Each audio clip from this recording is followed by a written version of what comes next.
It's what the union does that brings about change.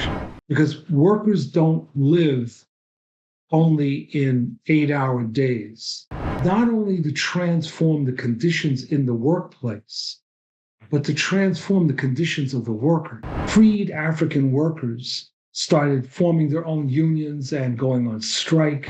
Many unions developing a closer relationship to the women's movement. Capitalists want to ensure there's one less chair than there are people playing the game.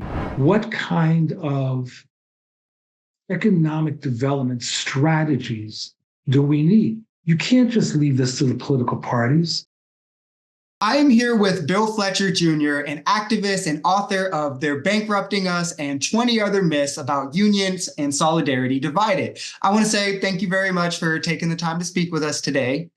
And let's start at the beginning for people who truly may not know, or because of propaganda, maybe just see them as these faceless, evil organizations. What is a labor union? The simplest way to look at a union is that it's an organization of workers that come together to fight for their common interests. That's the very basic definition. And it could be workers in one workplace, it could be in their industry, it could be by geography. But the question then goes to what do they mean by their common interests? And that's where things can often get complicated. Common interest could be something very narrow, or it could be something very broad. Could be their attitude towards fascism, or it could be something that's limited to wages, hours, and working conditions. So then I guess looking historically, how much, and definitely in comparison to government intervention and even corporations themselves, how many of the advancements in workers' rights can be attributed to unions, from like the 40-hour work week to minimum wages, just safety practices? How many of these are unions responsible for? Workers' conditions have improved as a direct result of struggles that they've undertaken. Now, once they've undertaken these struggles, they may influence governmental bodies or corporations, but there's a very rare circumstance where there is any kind of reform without struggle. Now, part of the problem, is that because we live in a society that opposes history and embraces myth, we have a situation where people don't know a lot of this. So they might go into a workplace that has good wages and benefits and make the assumption that this is a result of the generosity of the employer, and not recognize that it's almost never the case that is. And even if there is no union there, the conditions are often the direct result of unions operating either in the same industry or in the same geography that have put pressure on those employers to do something different. So speaking to kind of the benefits that you can see from unions, I want to get to myths too as well. But to start with benefits, what is kind of the biggest overlooked benefit? You know, I think obviously looking to like wages and things like that are the first things that come to mind to people. What's some of the benefits that maybe most people don't think of that unions can bring? Well, let me answer that in two ways. First of all, the existence of a union does not in and of itself bring about change. It's what the union does that brings about change. That's really important, because one of the things that I experienced as an organizer years ago would be workers talking to me about, we want to join a union, but they think about the union as if the union is a law firm, right? That you're paying to do certain things and they can sit back. And what I had to explain is that's not the way a union works. The union works depending on what you're yourself willing to do. And so that can be an eye opener. Now, one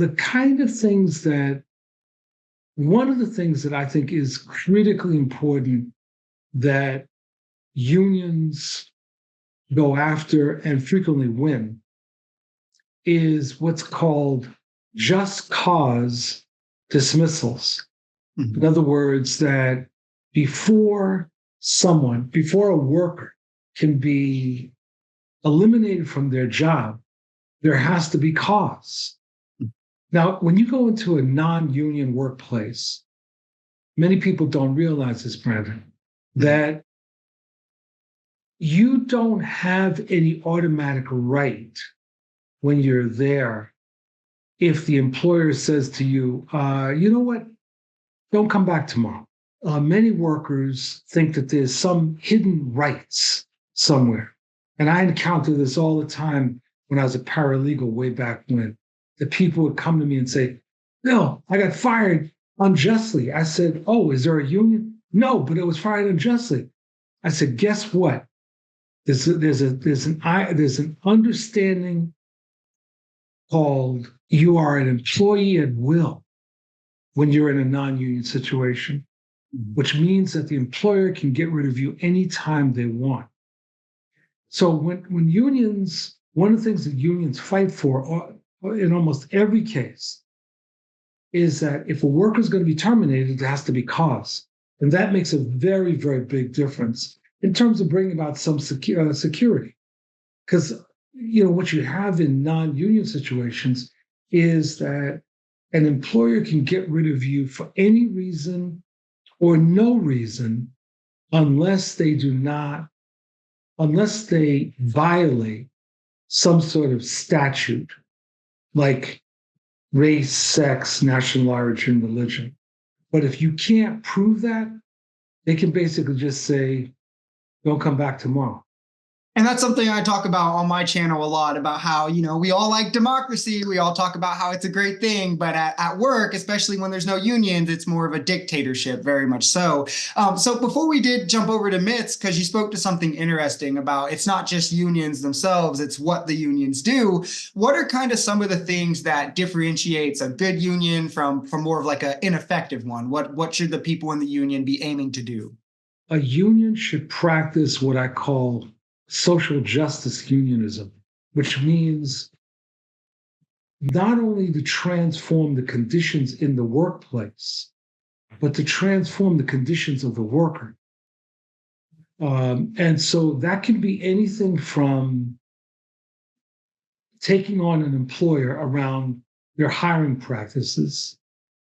It may be about getting involved in community issues like around housing or medical care. My view is that the union needs to be about the totality of the worker's existence, because workers don't live only in 8-hour days. They live 24/7. And when they are being screwed over, there needs to be someone or something that is there that they can turn to. Now, there's great examples of this. There was a union, the United Packing House Workers, which is now part of the United Food and Commercial Workers Union. Mm-hmm. And at their height, they would take on things like not only race discrimination in the workplace, but they would take it on in terms of the employer's hiring. That kind of speaks to a question that I had that I was really interested to ask you, because looking more historically back at the times when the labor movement maybe had to coexist with these other movements like the civil rights movements, the women's rights movements, were there any sort of like piggybacking of them getting together, or were they kind of isolated in their existences? Another great question. So it depends on the time in history. Unions have had a very complicated history in the United States in their relationship to other social movements. There have been really bad times, and then there have been exceptionally good times. So unions start to emerge in the 1830s in the United States, and they emerge largely in the North, and they are white, and they are men and women, and they were torn about their attitude towards slavery, whether they should be for slavery, against it, or not take a position. It's after the Civil War that you start to see some interesting changes. So you end up having, there was like this white labor federation called the National Labor Union that refused to allow people of color in. So African American workers set up something that was called the Colored National Labor Union, which was a alternative federation that was open to everybody, men, women, African American, white, and Chinese. And I say and Chinese because after the Civil War, there was a long period of virulent anti-Chinese sentiment. And the Colored National Labor Union opened up its ranks then. You had independent labor organizations that were formed by different groups. So in the South, freed African workers started forming their own unions and going on strike during Reconstruction. You had organizations set up by Mexican and Mexican American workers. There was a very famous labor union in California called the Japanese Mexican Labor Association. So this is to raise 2 points. One is unions are not a white thing. Two, that sometimes they intersected with other progressive movements, and sometimes they didn't. African Americans particularly were very enthusiastic about joining unions. And in many cases, these unions would never have come into existence had they not had the active support of these other populations. And so there were coalitions that were being built.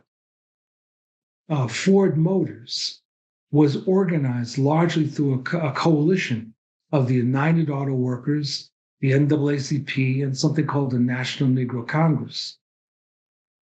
Over time, we start to see a greater entrance of women into the workforce and into the union movements. And in the 1960s and certainly in the 1970s, you see many unions developing a closer relationship to the women's movement, but not all. And some unions were incredibly backward in terms of who they would let in, who they would see themselves aligning with. So it really depends on the time and history. So I guess speaking to the different times in history for the labor movement and unions and such, what period was probably the strongest time for unions and the labor movement? Was it after they started including these other groups? And what are some of the things that we could take from that period and maybe apply moving forward? So the 1930s and the 1940s up until 1948, probably the strongest period. And we could take a number of things. The movement was in many ways catalyzed by unemployed workers who, as a result of the Depression, started setting up councils of unemployed people. This was a project led by different forces on the left, communists, socialists, and others that set these up. And millions of people got mobilized. The 1930s also sees the growth of new unions in industries that had not been unionized.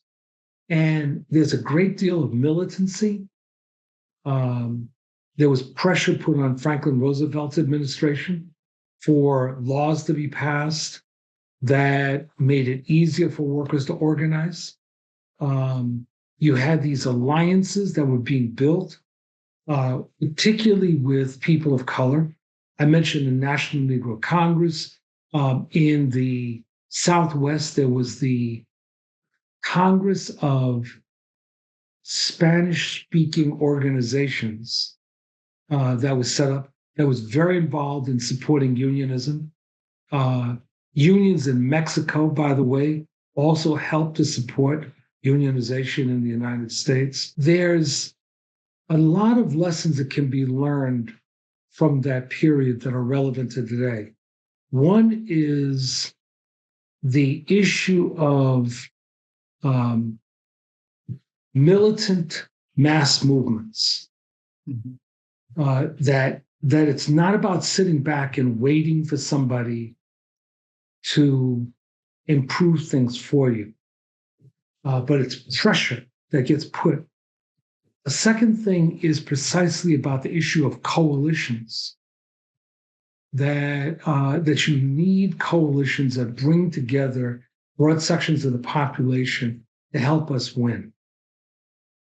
A third thing is the issue of what's called strategic organizing. Like what happens in the 1930s is that the CIO set out to organize entire industries, like the auto industry, the rubber industry, et cetera. It wasn't just organize here, there, willy-nilly.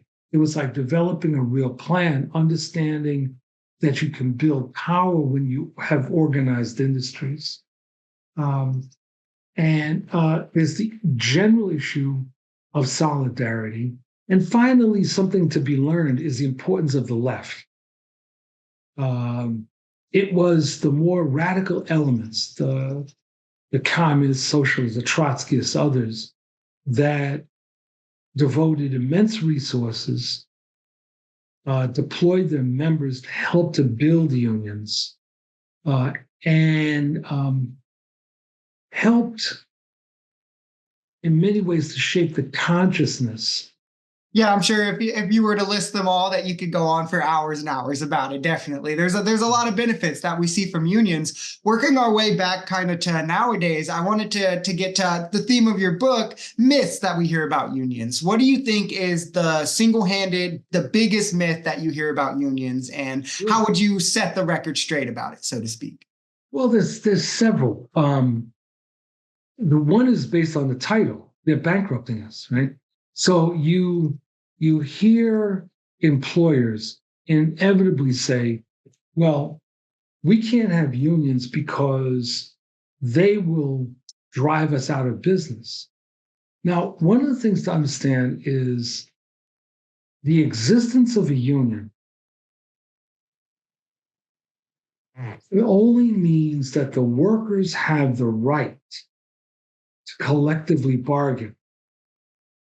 All right. Now, when you collectively bargain, the demands of the union are not necessarily demands that an employer is bound to respect or accept. Mm-hmm. It's sort of like if you go to buy a car.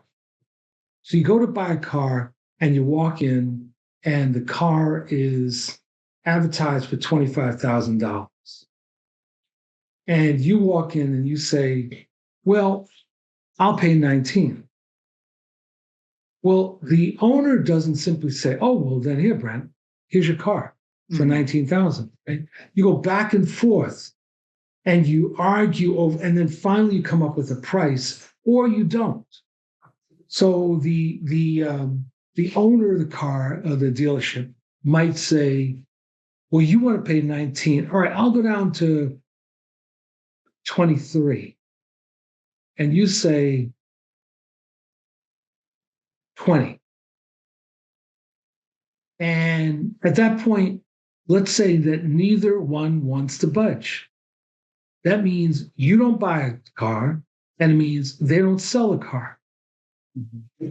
That's the way, that's what negotiations are about. So when an employer says, well, they're going to force us, no, a union doesn't bring an AK-47 into the room and point it at the employer and say, okay, up against the wall and open your pockets, right? It's a negotiation. So that's one of the big myths. Another myth is that all unions are corrupt and that the mob is there. And this is one that you frequently hear. And the thing about it is that it's not only false, but it ignores the reality of living in the capitalist United States. In other words, if you look at types of organizations, you will find corruption. Mm-hmm. You will find corruption in churches. You will find corruption in companies. You will find corruption in schools, and you'll find corruption in unions. That doesn't mean that all of those institutions are corrupt. It means that it's an illness that you find in society. And the fact that that illness exists does not mean or does not condemn that entire institution. So those are a number of the myths. I mean, there's others, and I encourage people to read my book. Exactly. And we'll definitely have it linked if anyone wants to catch all the myths and see everything that people, the propaganda that people are spreading about unions. I want to ask about, because I speak on my channel a lot about how in capitalism, the owners really need to kind of leave the working class in a certain set of conditions or situations of struggle to get you to then work for them. Like nobody's going to work 60 hours a week if they didn't have to pay their bills and have food and shelter. It's a lot easier for an owner to get you to do what they want, when you're going to starve if you don't, pretty much. So moving forward, what do you think that the labor movement and unions need to do to really tip the scales more, not just in the favor of the working class, but just more in an equal playing field? There's a number of things that need to be done. So I want to start with something you were just saying. One of the things that was very interesting last year was that there were predictions of a recession. Remember that, right? Mm-hmm. And part of that was that there were segments of the capitalist class that wanted a recession, because when you have a situation of nearly full employment, it gives workers a certain kind of power that they don't have when you have high unemployment. So just think about it. If I know that I can quit my job, basically tell you to go to hell, I'm going somewhere else, that gives me more power than if I come begging you for a job. Or if I know that if I act up and I get fired or laid off, it will be harder for me to get another job. Well, those conditions are conditions that have a major impact on the ability of workers to fight and win. And so what the capitalists like to do, in line with what you were saying, is have workers compete with one another. So, we all played the game of musical chairs when we were a kid. Yeah. And in a game of musical chairs, there's always one less chair than there are people playing. And so the music comes on, and then when the music stops, everyone fights for a chair, right? And if you can't find a chair, you're out. Okay, then a chair is removed. Then the music starts again, right? Mm-hmm. But when has anybody ever gone to take control of the person controlled the music? Yeah. Right? Doesn't happen. No. We fight over the chair, as opposed to our fight really needs to be with the clown that's running the music. And that's the issue with capitalism, that the capitalists want to ensure is one less chair than there are people playing the game, and that they are the ones that are controlling the music. So our fight is to control the music. That's our ultimate fight. We don't need the capitalists doing the music. We need to control the music, and we need to make sure that there's chairs. So part of the issue then is to create a different vision about what we're fighting for, and not simply accept the parameters that the capitalists are laying out, but basically say we want a different kind of world. Unions can play a part in that, But unions are not revolutionary organizations. They don't exist. And they can't exist except under very, very specific circumstances.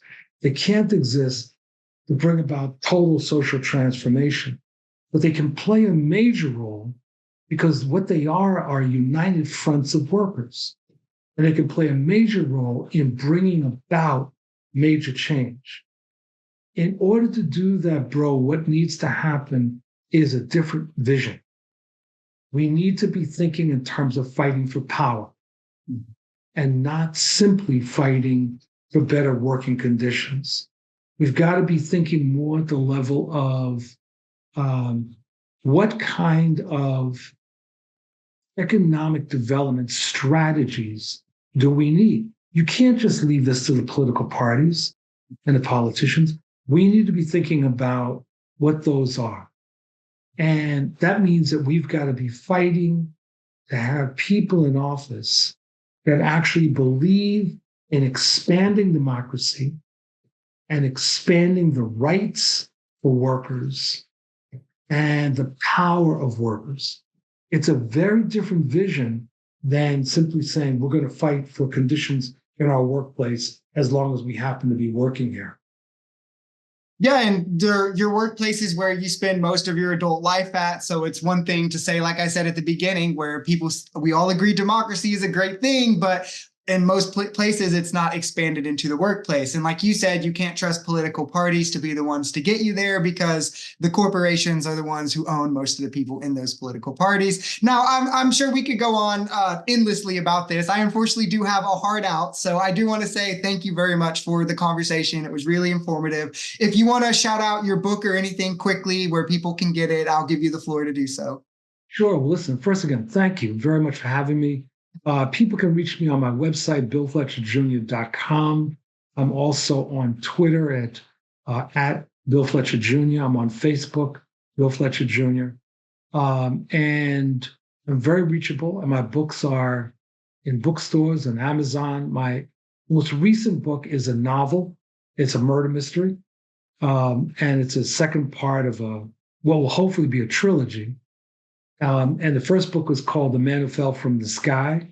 And the second is called The Man Who Changed Colors. And perhaps at some other point, you can have me back and I can talk about that. Definitely. Do you know the name for the third one? Is that something you can say? You don't have to. There's a tentative name, but I'm going to hold on that right now. We'll save it for the next interview. Yes, that sounds good. Awesome. And thank you very much for joining us again. Thank you, bro. Take care. Enjoy the rest of your day.